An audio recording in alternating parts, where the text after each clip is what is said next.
നന്നായിരിക്കും. എല്ലാവരും ഞാനൊക്കെ നല്ല രീതിയിൽ അഭിനയിച്ചിട്ടുണ്ട്. ആള് കുറവായിരുന്നു എങ്കിലും കണ്ടുകൊണ്ടിരിക്കാൻ പറ്റും. എൻ്റെ പേഴ്സണൽ അഭിപ്രായമാണ്. ബാക്കിയുള്ളവർ പുറകെ വരുന്നുണ്ട്, ചോദിച്ചു നോക്കിയാൽ. പഴയ ത്രില്ലറിന്റെ എനിക്കത് ഇഷ്ടപ്പെട്ടു. പക്ഷെ കാണാൻ വളരെ കുറച്ച് പേരേ ഉള്ളൂ. ഇത് മൗത്ത് പബ്ലിസിറ്റി കൊണ്ട് ഹിറ്റ് ആവേണ്ടതാണെന്ന് വിചാരിക്കുന്നു. അഭിനയമൊക്കെ ആരായിട്ട് എടുത്തു പറയാനെന്ന് അതിനെപ്പറ്റി ഞാൻ റിവ്യൂ പറയാൻ ശരിയില്ല, കണ്ടു നോക്കുക. എങ്കിലും എനിക്ക് വലിയ കുഴപ്പമൊന്നും തോന്നിയില്ല. ത്രിൽ കം സസ്പെൻസ് രണ്ടും കൂടെ ചേർന്ന് വരുന്നു. അങ്ങനെ വരുന്നു. തിരക്ക് കുറവായിരുന്നു. മൗത്ത് പബ്ലിസിറ്റി കൊണ്ട് ഹിറ്റ് ആവുന്നെങ്കിൽ എനിക്ക് ഒരുപാട് ഇഷ്ടപ്പെട്ടു.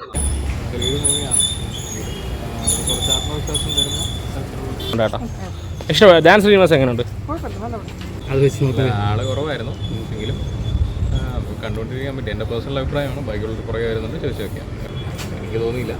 ഒക്കെ ഓരോരുത്തരുടെ ഒരു ഇതാണ്. അല്ല, വ്യത്യസ്തമായിട്ടുള്ളതല്ല. പക്ഷേ എങ്കിലും എന്താണ്, നമ്മുടെ ലൈഫ് തന്നെയാണ്. ലൈഫിൽ നമ്മുടെ ഒരു സെൽഫ് കോൺഫിഡൻസ് എങ്ങനെ വർദ്ധിപ്പിക്കുക എന്നുള്ളത് എടുത്ത് കാണിക്കുന്ന ഒരു മൂവിയാണ്. ഓക്കെ, സിനിമ കൊള്ളായിരുന്നു, കാണാൻ കൊള്ളായിരുന്നു. നമ്മുടെ ഫാമിലിക്ക് പറ്റിയ സിനിമകളാണ്. ത്രില്ലറാണോ? ധ്യാൻ എങ്ങനെയുണ്ട് ചേട്ടാ? ത്രില്ലറാണോ? കാണാൻ നല്ല ത്രില്ലിംഗ് ഉള്ളതാണ്. ധ്യാൻ എങ്ങനെയുണ്ട്? ധ്യാൻ ശ്രീനിവാസ്. ഓക്കെ, നല്ല ത്രില്ലിംഗ് ഉള്ളതാണ്. ധ്യാൻ എങ്ങനെയുണ്ട്? ധ്യാൻ ശ്രീനിവാസ്. ഓക്കെ. ആ, രഞ്ജി പണിക്കർ സൂപ്പറായിരിക്കും. ഓക്കെ. ധ്യാൻ ശ്രീനിവാസ് എങ്ങനെ? നന്നായിരിക്കും. എല്ലാവരും ഞാനൊക്കെ നല്ല രീതിയിൽ അഭിനയിച്ചിട്ടുണ്ട്. ഓക്കെ. ഇവിടെ എന്തായാലും കൊള്ളാം. നല്ല ചലച്ചിത്രം.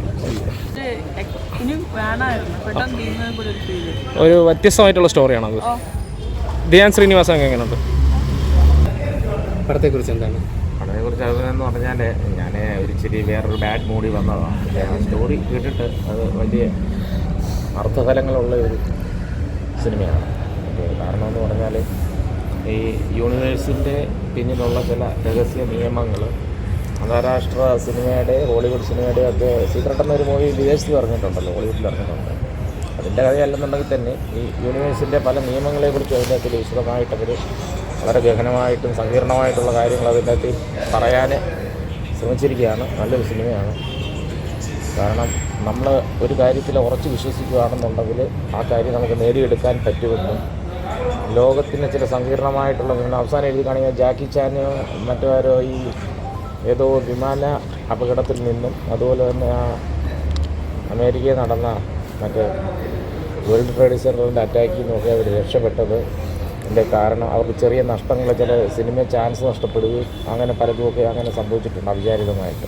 അപ്പം അങ്ങനെയുള്ള കാര്യങ്ങൾ നമ്മുടെ ജീവിതത്തിൽ ചില ദുഃഖകരമായ കാര്യങ്ങൾ സംഭവിക്കുന്നത് പലപ്പോഴും നമുക്ക് ഒരുപക്ഷെ നമ്മളെ എന്തെങ്കിലും ഒരു വലിയ അപകടത്തിൽ നിന്ന് രക്ഷപ്പെടുത്താനാണെന്നുള്ള രീതിയിലാണ് അവരത് പറഞ്ഞു വെച്ചിരിക്കുന്നത്.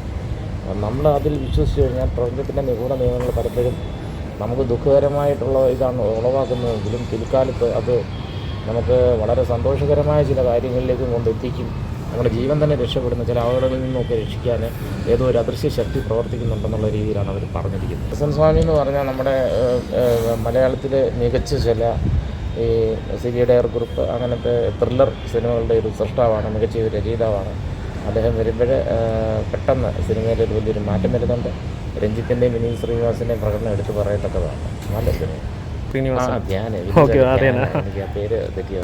ധ്യാൻ സിനിമ കൊള്ളാമില്ല. കൊള്ളെന്ന് പറഞ്ഞാൽ മറ്റേ പേനേക്കാട്ടിലും ഗ്ലാമർ വൈസ് ആയാലും ശ്രീനിവാസിൻ്റെ രണ്ട് മക്കളും അടിപൊളിയാണ്.